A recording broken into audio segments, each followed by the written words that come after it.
एक बार भगवान भोलेनाथ पृथ्वी लोक पर भ्रमण के लिए गए तो उन्होंने एक युवा को देखा। वह ईश्वर को दोष देता जा रहा था। वह अपने जीवन से निराश था, दुखी था। तब भगवान शंकर बौद्ध भिक्षु का रूप धारण करके उस युवा को असली दुख के बारे में ज्ञान देते हैं। तो चलिए इस कहानी के माध्यम से समझते हैं कि असली दुख क्या होता है। अगर आप यह कहानी सुन रहे हैं तो पूरा सुनिए। इस कथा को आधा अधूरा छोड़कर जाने की गलती मत करिएगा, क्योंकि इस पवित्र कथा को पूरा सुनने से मनचाहा फल की प्राप्ति होगी। इसलिए इस कथा को पूरा सुने। आप शिव भक्त हैं तो भोलेनाथ का अनादर ना करें। सुख और दुख एक ही सिक्के के दो पहलू हैं। ये बात तो आपने सुनी ही होगी। सुख और दुख हमारे जीवन में लगातार आते ही रहते हैं और हमें लगता है कि हमारे जीवन में हजारों दुख हैं, हजारों समस्याएं हैं। लेकिन अगर आप वास्तविक तौर पर देखें, अगर आप इस बात को अच्छी तरह से समझें, तो आप ये समझ पाएंगे कि हमारे जीवन में केवल एक ही दुख होता है। और दुख क्या है वो हम इस कहानी के माध्यम से जानेंगे। और उस दुख का निवारण, उस दुख का समाधान क्या है, वो भी हम इस कहानी में ही जानेंगे। तो इस कहानी के अंत तक जरूर बने रहिए। एक समय की बात है, एक गांव में एक व्यक्ति रहता था। उसका नाम सोनू था। वह बड़ा आलसी था और अपने जीवन से बहुत निराश था। और उसका कारण यह था कि उसने अब तक अपने जीवन में कुछ भी हासिल नहीं किया था। वह कुछ भी नहीं करता था। उसके घर वाले भी इस बात से बहुत परेशान रहते थे। वे चाहते थे कि वे बाहर जाकर कुछ अच्छा काम करें, कोई अच्छी नौकरी कर ले, लेकिन वह उनकी एक नहीं सुनता था। उसके घर वाले दूसरों का उदाहरण देकर उसे ताने मारते थे, उसे तरह तरह की बातें कहते थे, लेकिन उसे कोई फर्क नहीं पड़ता था। जबकि उसके सारे मित्र कामयाब हो चुके थे। कोई अच्छा व्यापार कर रहा था तो कोई अच्छी नौकरी कर रहा था, जिस कारण जब भी वो लोग मिलते तो वे लोग अपनी बढ़ चढ़कर बड़ाई किया करते। लेकिन सोनू कुछ नहीं करता था, जिस कारण जब भी कोई उससे पूछता कि तुम क्या कर रहे हो, तो वह कुछ नहीं कह पाता। उसे यह कहने में बहुत शर्म महसूस होती थी कि वह कुछ नहीं करता।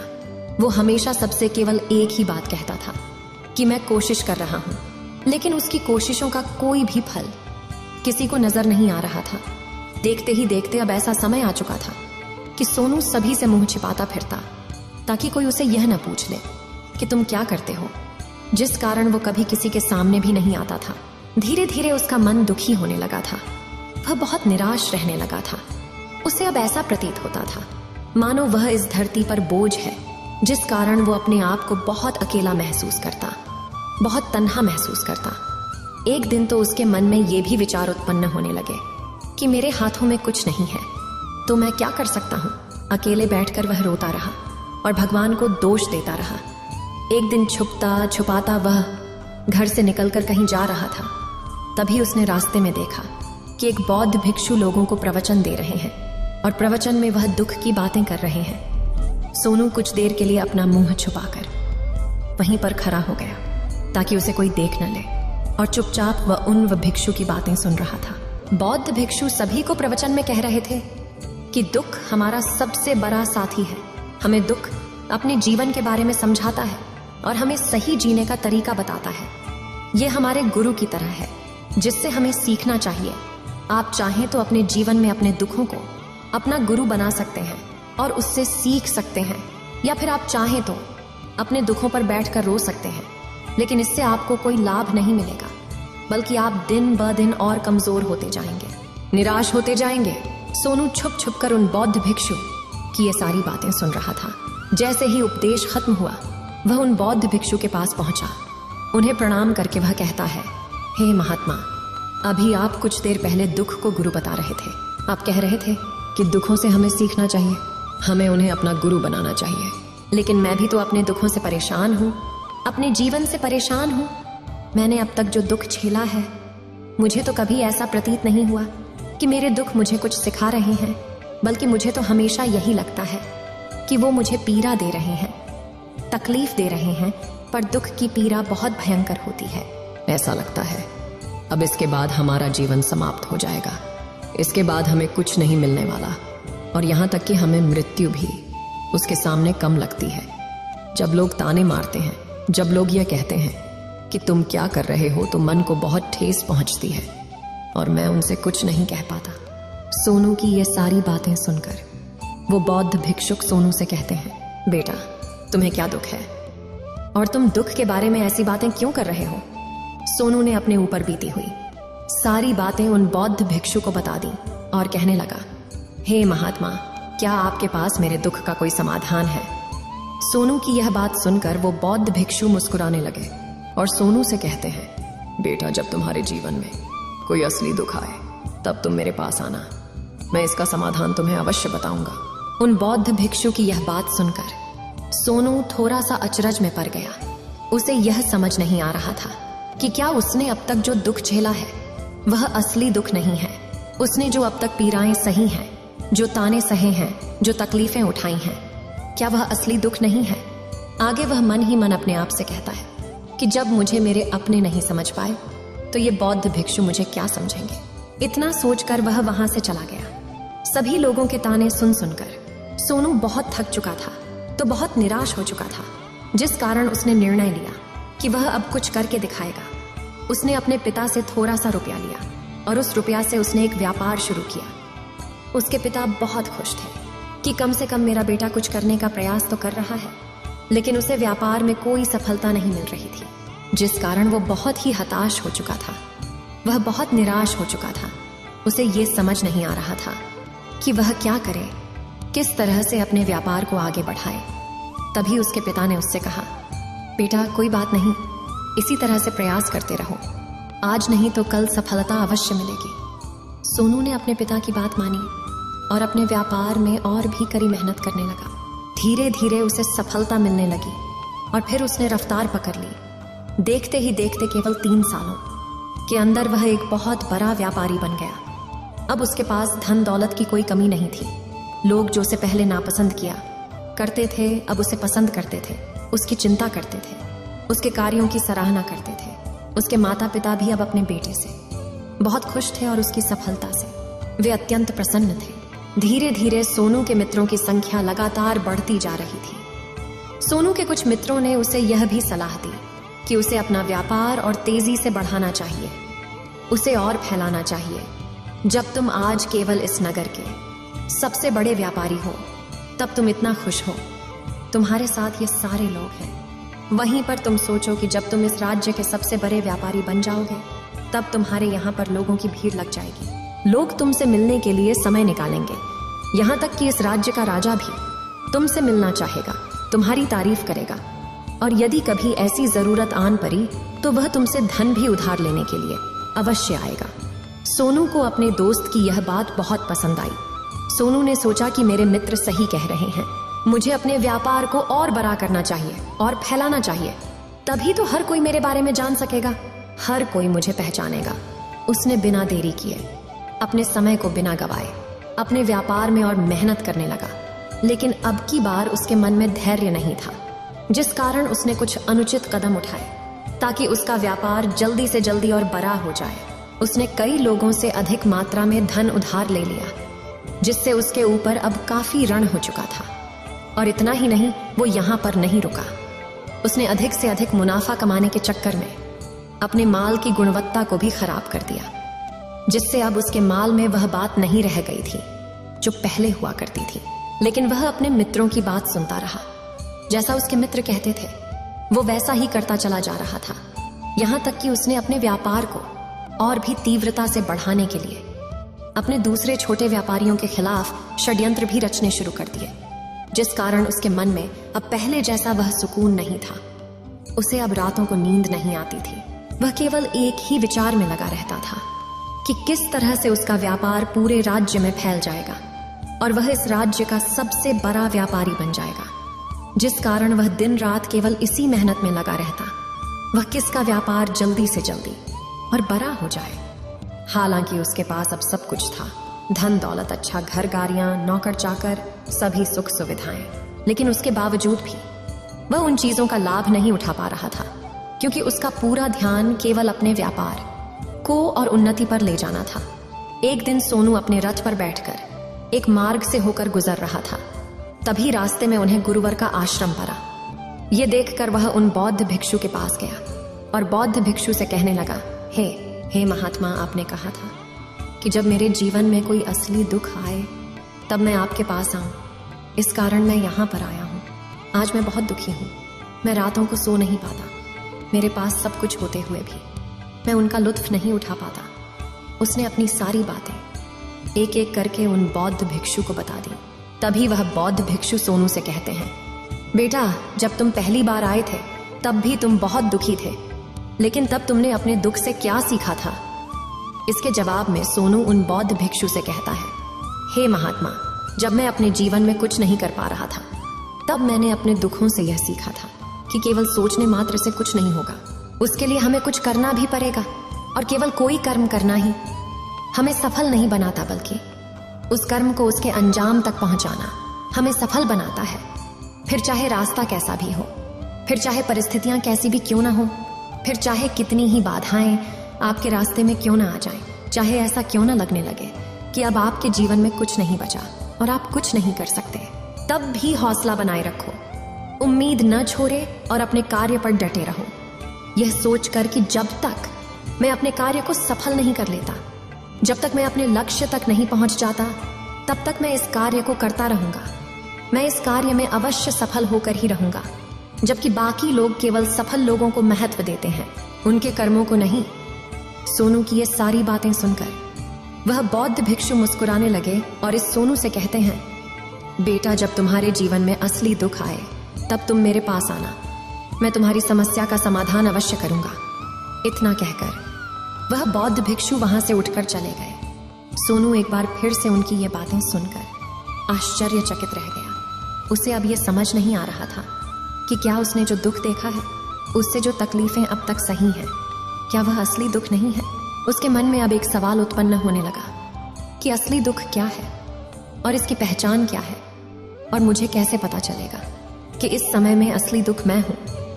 लेकिन उसने कुछ नहीं कहा। वह यह सब सोच ही रहा था कि तभी वह बौद्ध भिक्षु सोनू के पास एक बड़ा सा घड़ा लेकर पहुंच जाते हैं। उस घड़े के अंदर सोने के सिक्के थे। उस घड़े को देते हुए वह बौद्ध भिक्षु सोनू से कहते हैं, बेटा, तुम इसे उस पैर के नीचे दबा दो, क्योंकि ये मेरे किसी काम का नहीं है। जब मुझे इसकी जरूरत पड़ेगी तब मैं वहां से खोद कर इसे निकालूंगा, लेकिन अभी के लिए इसे वहां पर मिट्टी के नीचे दबा दो। सोनू ने उस बौद्ध भिक्षु की बात मान ली और वो घड़ा उस पैर के नीचे जाकर मिट्टी में दबा दिया। इतना करके वह गुरुवर को प्रणाम करता है और वहां से वापस अपने घर की ओर लौट जाता है। धीरे धीरे समय बीतता गया। समय के साथ साथ सोनू व्यापार में और भी ज्यादा उन्नति कर चुका था, लेकिन माल की गुणवत्ता अच्छी न होने के कारण अब उसके व्यापार में घाटा होने लगा। और धीरे धीरे ऐसा समय आया कि उसका व्यापार पूरी तरह से चौपट हो गया। अब उसके पास कुछ नहीं बचा था, बल्कि उसने जो कर्जे लिए थे वो कर्जे भी अब उसे चुकाने थे। लेकिन वह तो यह सोचकर निश्चिंत था कि उसने जो कुछ भी कर्जे लिए हैं वो कर्जे उसने अपने मित्रों से लिए हैं, जिस कारण वह उन्हें लौटाने में थोड़ी देर अवश्य कर सकता है। वह तो यह सोच रहा था कि उसके मित्र उसका बुरे समय पर साथ देंगे, लेकिन सबसे पहले उसके मित्र ही उसे अपना कर्ज वापस लौटाने की मांग करने लगे। तब सोनू को एहसास हुआ कि कोई भी अपना नहीं है। उसने अपने मित्रों से उस कर्ज को लौटाने के लिए थोड़ी सी मोहलत मांगी, लेकिन सोनू के किसी भी मित्र ने उसे कर्ज लौटाने के लिए वह मोहलत नहीं दी, बल्कि वे लोग उसे जान से मारने की धमकी देने लगे। अपने मित्रों के मुंह से यह सब सुनकर सोनू बहुत ही आश्चर्यचकित रह गया। वह जो कुछ सोच रहा था सब कुछ उल्टा पड़ गया। जिस व्यापार के चलते उसके इतने मित्र बने थे, इतने शुभ चिंतक बने थे, वे सब उससे दूर जाने लगे थे। हर कोई उससे पीछा छुड़ाना चाहता था, कोई भी उसका साथ नहीं देना चाहता था। धीरे धीरे उसकी सारी संपत्ति नीलाम हो गई। अब उसके पास कुछ नहीं बचा था। वह सड़क पर आ चुका था। उसने हार मानकर अपने माता पिता से कहा, पिताजी, मेरी मदद कीजिए, मेरे ऊपर बहुत ऋण है, मुझे उसे लौटाना है, कृपा करके मुझे थोड़ा सा धन दे दीजिए। इस पर सोनू के पिता ने सोनू से कहा, बेटा, मेरे पास तो ले देकर बस यही एक छोटा सा घर है। अगर ये अभी मैं तुम्हें दे दूं, यदि मैं इसे भी बेच दूं, तो मैं और तुम्हारी माँ कहाँ रहेंगे? हमें भी दर दर की ठोकरें खानी पड़ेगी, हमें भी सड़कों पर भीख मांगनी पड़ेगी। ले देकर अब हमारे पास केवल यही संपत्ति बची है, इसलिए मैं तुमसे क्षमा मांगता हूं। अपने माता पिता के मुख से यह सुनकर सोनू चुपचाप वहां से चला गया और मन ही मन वह सोच रहा था कि अब मेरे पास कुछ नहीं बचा, जो था वह तो सब लुट गया, बर्बाद हो गया। अब मैं जीकर क्या करूंगा? अब मेरे पास केवल एक ही रास्ता है जिससे मैं अपने कर्जदारों से अपना पीछा छुड़ा सकता हूं। यह सोचता हुआ वह एक ऊंची पहाड़ी की ओर पहुंचा। वह पहाड़ी पर चढ़ता ही जा रहा था कि तभी उसे याद आया कि उन बौद्ध भिक्षु ने कहा था कि जब तुम पर असली दुख आए तभी तुम मेरे पास आना, मैं तुम्हारी समस्या का समाधान अवश्य करूंगा। यह सोचकर सोनू के मन में एक बार फिर उम्मीद की। वह लहर दौड़ पड़ी। सोनू तुरंत दौड़ता हुआ उन बौद्ध भिक्षु के पास पहुंचा और सोनू ने उन्हें प्रणाम करके अपने ऊपर बीती हुई हर एक बात उन्हें बता दी और कहने लगा, हे महात्मा, आपने कहा था कि जब मेरे ऊपर असली दुख आएगा तब आप उसका समाधान अवश्य करेंगे। तभी वह बौद्ध भिक्षु सोनू की इस बात को सुनकर मुस्कुराने लगे और कहते हैं, बेटा, कहाँ है असली दुख? जब तुम्हारे जीवन में असली दुख आएगा तो मैं उसका समाधान अवश्य करूंगा। उन बौद्ध भिक्षु के मुख से यह सुनकर सोनू के सब्र का बांध टूट गया और सोनू ने उन बौद्ध भिक्षुओं से कहा, हे महात्मा, आखिरी असली दुख क्या होता है? क्या मैंने आज तक जो भी दुख झेला है, जो भी तकलीफें आज तक मैंने सही हैं, क्या ये दुख नहीं है? क्या इसे दुख नहीं कहते? तभी वो बौद्ध भिक्षु सोनू से कहते हैं, बेटा, पहले तुम मुझे ये बताओ कि तुमने अपने दुख से क्या सीखा है। इसका जवाब देते हुए सोनू उन बौद्ध भिक्षु से कहता है, हे महात्मा, मैंने तो यही देखा है कि जो लोग तुम्हारी तरक्की में तुम्हारा पीछा करते हैं, तुम्हारे साथ जुड़ते हैं, वो लोग तुम्हें अवश्य धोखा देंगे, क्योंकि ऐसे लोग बुरे समय पर तुम्हारा साथ नहीं देने वाले, बल्कि तुम्हारा फायदा उठाने का ही वह प्रयास करेंगे। इसलिए ऐसे लोगों पर भरोसा न करें, बल्कि जो लोग तुम्हारी असफलता के समय पर, तुम्हारे बुरे समय पर तुम्हारे साथ खड़े हैं, वही तुम्हारे असली मित्र हैं और वही तुम्हारे साथ रहते हैं। और ऐसे लोग तुम्हें बहुत कम मिलते हैं, और जिन्हें भी ऐसे लोग मिलते हैं उन्हें हमेशा उनकी कद्र करनी चाहिए। आगे सोनू उन बौद्ध भिक्षु से कहता है कि जब तुम कोई कार्य कर रहे हो तो उसे पूरी ईमानदारी से करो, धैर्य रखो, लालच न करो और अपने लक्ष्य तक पहुंचने के लिए किसी के लिए भी कोई षड्यंत्र न रचो, क्योंकि ऐसा करने से तुम्हारे साथ ही बुरा होगा और तुम्हें हमेशा नुकसान में रहोगे। सोनू की ये सारी बातें सुनकर बौद्ध भिक्षु उस पैर के पास पहुंचे। उन्होंने गड्ढा खोदा और वह घड़ा निकालकर उस सोनू के हाथ में थमा दिया, जिसमें सोने के सिक्के भरे हुए थे। वह खरा सोनू के हाथ में थमाते हुए उन बौद्ध भिक्षुओं ने कहा, लो इसे पकड़ो, और जब तुम्हारे जीवन में असली दुख आए तब तुम मेरे पास आना, मैं इसका समाधान अवश्य करूंगा। सोनू अब भी बड़ी अचरज में था। उसे यह समझ नहीं आ रहा था कि आखिर ये असली दुख है क्या, लेकिन उसने अपने हाथों में पड़े हुए उस घड़े को देखा जिसके अंदर सोने के सिक्के थे। ये देखकर उसे मन ही मन ये लगा कि चलो, अब तो थोड़ी सी राहत अवश्य हो जाएगी। मैं अपने मित्र का वो कर्ज लौटा सकूंगा और एक नया व्यापार भी फिर से आरंभ कर सकूंगा। जिस कारण उसने उन बौद्ध भिक्षुओं को प्रणाम किया, उनका धन्यवाद किया और वहां से चल पड़ा। सोनू ने उस सोने के सिक्कों से सभी का कर्जा लौटा दिया और अपने लिए एक बार फिर से नया व्यापार शुरू किया। व्यापार छोटा था, लेकिन अब की बार सोनू बहुत खुश था। उसने पूरी ईमानदारी, मेहनत और लगन के साथ अपने व्यापार पर काम किया और देखते ही देखते एक बार फिर से वह एक बड़ा व्यापारी बन गया। लेकिन अब की बार वो बहुत खुश था, क्योंकि इस बार उसने कोई लालच नहीं की, ना ही किसी के लिए षड्यंत्र रचा, बल्कि उसने पूरी ईमानदारी और मेहनत के साथ अपने व्यापार पर काम किया।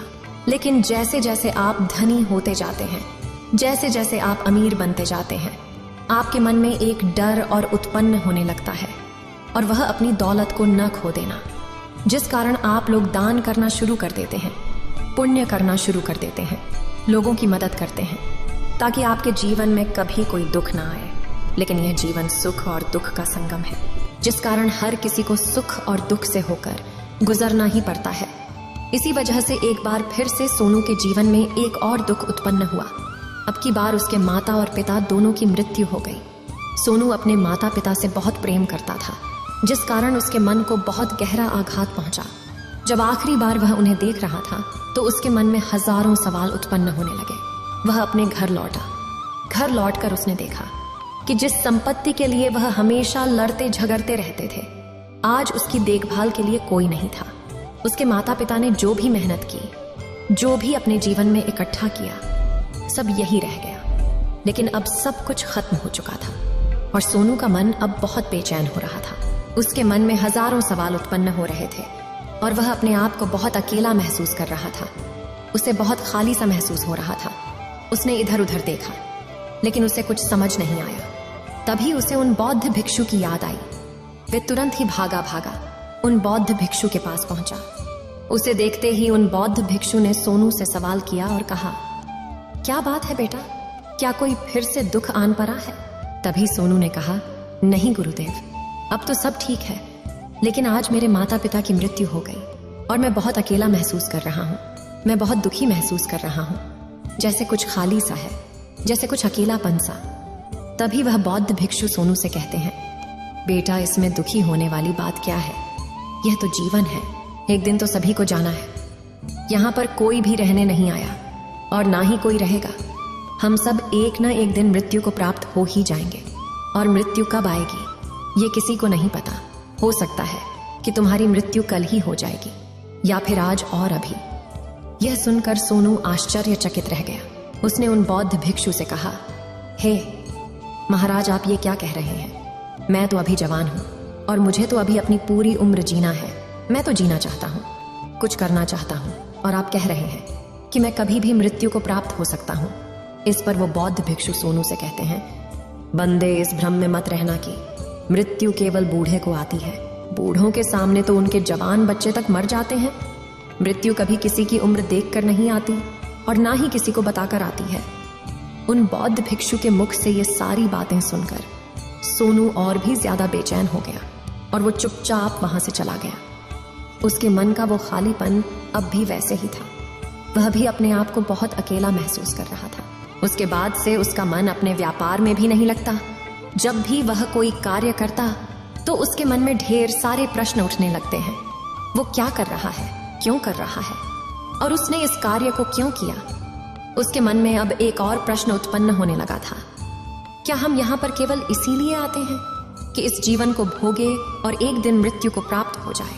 वह यह समझ नहीं पा रहा था कि जीवन का असली मतलब क्या है। उसने कई विद्वानों से पूछा, अपनी तरफ से जो मुमकिन हो सकता था खोजबीन की, लेकिन उसे कोई भी जवाब नहीं मिल पा रहा था। और जब उसे कोई जवाब नहीं मिला तो उसका दुख और भी बढ़ गया, जिस कारण उसके मन की बेचैनी और भी बढ़ चुकी थी। और उसे यह समझ नहीं आ रहा था कि वह क्या करे, कहाँ जाए, किससे पूछे। तभी उसे फिर से उन बौद्ध भिक्षु की याद आई। वे एक बार फिर से उन बौद्ध भिक्षु के पास पहुंचा और उसने अपने मन की सारी बातें उन गुरुवर को बता दी। तभी वो बौद्ध भिक्षु मुस्कुराने लगे और सोनू से कहते हैं, बेटा, आज पहली बार तुम्हारे जीवन में असली दुख उत्पन्न हुआ है। वास्तव में तो यही है जिसे हम दुख कह सकते हैं, जो दुख कहलाने लायक है कि हमें पता ही नहीं हम क्या कर रहे हैं, कहाँ जा रहे, क्यों जा रहे हैं, वो कौन है, क्या है, क्यों है, हम क्या करना चाहते हैं। तभी सोनू ने कहा, हे महात्मा, मेरे इस दुख का समाधान कीजिए, मुझे इस दुख का निवारण दीजिए। तभी वह बौद्ध भिक्षु सोनू से कहते हैं, हम सबके अंदर क्रोध, लालच, लोभ जैसी कई वासनाएं हमारे अंदर घर करके बैठ जाती हैं, जिस कारण हम अपने जीवन को टुकड़ों में जीते हैं और हमारी चेतना कभी एक नहीं हो पाती। हम कभी एक जगह सोच नहीं पाते, समझ नहीं पाते, और हमारी ऊर्जा शक्ति भी पूरी तरह से छिन्न भिन्न हो जाती है। और आजकल के इस दौर में हमारे पास तो इतना भी समय नहीं कि हम एक पल निकाल करके, एक पल के लिए मूर कर अपने आप को देख सकें, अपने आप को समझ सकें। वास्तविकता में हर कोई यहाँ पर अपने जीवन भर केवल दुख दुख कहकर चिल्लाता रहता है। उसका समाधान निकालने का हर मुमकिन प्रयास करता है, लेकिन जिसे हम दुख समझते हैं वह तो दुख है ही नहीं, तो इसका समाधान आपको कहाँ से मिलेगा। ये तो परिस्थितियां हैं जिसके कारण हम अपने आप को दुखी समझते हैं, अपने आप को तकलीफ में समझते हैं। जैसे हम एक परिस्थिति से निकलते हैं, हम किसी दूसरी परिस्थिति में फंस कर रह जाते हैं। जिस प्रकार हम पहली समस्या का सामना करते हैं, उसी प्रकार हम दूसरी समस्या का भी सामना करते रह जाते हैं। और जब हम इन परिस्थितियों से हार मान लेते हैं, जब हमें लगता है कि अब कोई रास्ता नहीं बचा, तब हमारे सामने हमें केवल एक ही रास्ता नजर आता है, और वह है मृत्यु। लेकिन यह कोई समाधान नहीं है, ये कोई रास्ता नहीं है। इसलिए यदि आप सचमुच अपनी समस्याओं का समाधान चाहते हैं तो अपने आप को इकट्ठा करना सीखें, अपनी ऊर्जा को इस संसार में वापस कीजिए, उसे एक कर और अपने ऊपर ध्यान लगा। मृत्यु से पहले अपने आप को पहचानो, अपने आप को जानो, अपने आप को बिखरने न दो। तभी सोनू उन बौद्ध भिक्षु से कहता है, हे महाराज, तो क्या हमें इस जीवन को नहीं जीना चाहिए? क्या हमें अपनी इच्छाओं को नहीं पूरा करना चाहिए? तभी वह बौद्ध भिक्षु सोनू के इस सवाल का जवाब देते हुए कहते हैं कि हमें किसी से भी लगाव नहीं रखना चाहिए, हमें अपनी इच्छाओं को मार देना चाहिए, हमें संपत्ति इकट्ठा नहीं करनी चाहिए, क्योंकि हम मनुष्य की इच्छाएं, कामनाएं, वासनाएं ऐसे होती हैं जैसे मानो कि एक पर्वत से गिरता हुआ झरना जिस पर किसी का नियंत्रण नहीं है सिवाय देखते रहने के और परेशान होने के। लेकिन जब तुम अपने ऊपर ध्यान देने लगते हो तब तुम अपने आप को पहचान जाते हो, समझ जाते हो, तब तुम इस पर नियंत्रण पा सकते हो। तब इच्छाएं भी तुम्हारे वश में होती हैं और फिर तुम चाहो तो उन इच्छाओं पूर्ति भी अवश्य कर सकते हो।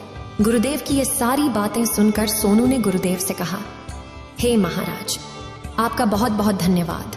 आपने मेरी सबसे बड़ी समस्या का समाधान आज कर दिया है। मैं आज से अपने आप को एकत्रित करूंगा। गुरुदेव, मानव शरीर में बहुत ऊर्जा है, बहुत शक्ति है, पर वह बेकार के कामों में लग जाती है, जिस कारण हमारा जीवन भी बेकार की चीजों में लगा रहता है। लेकिन हम कभी भी इस पर अपना ध्यान नहीं देते, हम कभी भी अपनी ऊर्जा को केंद्रित नहीं करते, अपने ऊपर कभी ध्यान नहीं देते। हमारा जीवन भी कुछ ऐसा ही है। हम अपने जीवन में हमेशा अपने आप से ऊपर वाले से सवाल करते रहते हैं कि हमारे जीवन में इतना दुख क्यों है। हम सभी के मन यह सवाल तो अवश्य ही उठता है और इसका जवाब है कि वह ईश्वर यह चाहता है कि हम अपने जीवन के अंतिम दुख तक पहुंच सकें, उस गहराई तक पहुंच सकें जहां पर हमें यह पता चल सके कि हमने अभी तक अपने आप को नहीं जान, अपने आप को नहीं पहचाना। मानव शरीर के अंदर जो ऊर्जा है, जो शक्ति है, उसके बारे में हम अभी तक नहीं जानते।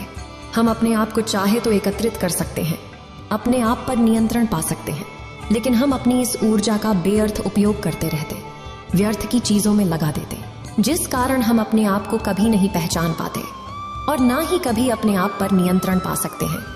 लेकिन यदि आप अपने आप को जानना चाहते हैं, अपने आप को पहचानना चाहते हैं, तो पहले आपको खुद को एकत्रित करना होगा, अर्थात ध्यान लगाना होगा। ध्यान से ही आप अपने दुखों की उन समस्याओं का समाधान निकाल सकते हैं और तभी आप अपने आप को पहचान सकते हैं, जान सकते हैं और अपने जीवन के हर दुखों का समाधान भी कर सकते हैं। इस वीडियो को बोलते समय कोई त्रुटि हो तो मैं क्षमा चाहती हूँ। उम्मीद है आप सभी को यह वीडियो अच्छी लगी